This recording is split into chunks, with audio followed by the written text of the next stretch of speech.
I'm uploading this video to be included in an open case and investigation with Capital One, so I will try my best to keep it brief. With that said, I will also be keeping this video public in the meantime to hopefully bring some level of awareness to what Veriswap is doing. Veriswap fraudulently charged my Capital One credit card over $7,000 on the night of February 12th, 2025. They charged this card without contacting me at all, without any heads up across email or text, nothing.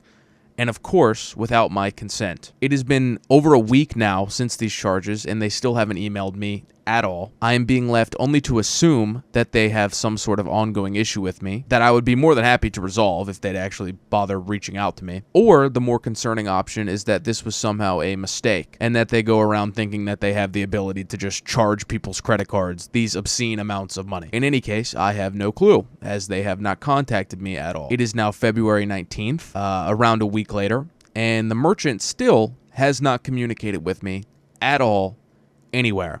I think I've sent maybe 5 emails plus. Veriswap, for anyone unfamiliar, is an app where users can trade sports cards and other collectibles such as action figures. And the service itself is the fact that Veriswap will act as a middleman to facilitate these trades. They will receive each side of the trade, verify the contents, and then send the items out to their new homes for a fee. This is actually the same fee that these charges were fraudulently labeled as on my account. And so to be clear, I have made absolutely 0 trades on this platform within the last few weeks. I cannot stress enough that I have been left in the dark as to what these charges were even related to. Charging someone an amount this high without any heads up is of course illegal, although something tells me that they don't care. My best guess, and again, speculation, is that this relates to previous trade partners being unhappy after a trade was already completed. Of course, it's speculation. Veriswap won't reach out to me. With that said, however, and for the sake of transparency, because I have nothing to hide, my last trading experience on Veriswap was not a good one, which is leading me to believe that these unauthorized charges are somehow relating to that. Previously, I had made a trade with someone who later expressed authenticity concerns regarding my items. And while later I didn't personally agree with his authenticity concerns, I did it first before reaching out to other experts, I still completely agreed to cancel that trade and any and all similar trades, as I did not want anyone to be unhappy with the item that they were receiving. I have receipts from where I bought my items from, and other previous trade partners have had documented success in terms of getting their items professionally authenticated. But even if you were to scrap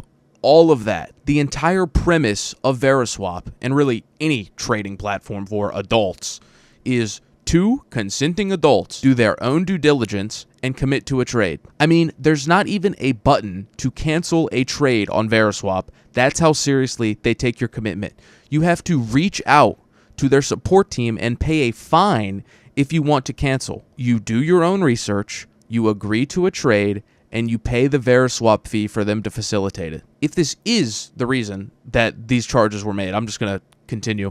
On top of this, Veriswap themselves have access to the items when they arrive at their middleman hub before sending them out to their new homes. All of this to say, if these charges were somehow related to the previous trade partners reaching out after the fact, let me make something very clear.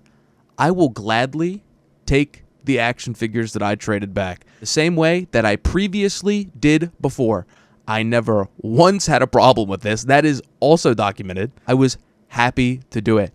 I am clearly trying to be in direct communication with Veriswap. I am 21 years old. I respect the opinions of my trade partners. It's not like I'm sitting here raking in insane amounts of money. I have receipts of where I bought my stuff from. Again, this is only an assumption. I am left to assume that Veriswap has just decided that, even without reaching out, that I was guilty of some sort of master crime, even though I literally have documented proof of where I bought my items from, me trying to resolve any issues that come up, and they sent the traded items out to their new owners. You can imagine that I was a bit stressed seeing a $7,000 balance on my credit card randomly one night. It is completely asinine. Capital One has been kind enough to refund me in the short term while an investigation queues, and I can say wholeheartedly that if Veriswap decides to try and fight me on this, I absolutely will go to some level of small claims court. I will spend more than $7,000 on attorneys just to prove a point. If anyone from Capital One is watching this and needs any information whatsoever, please reach out. Thank you.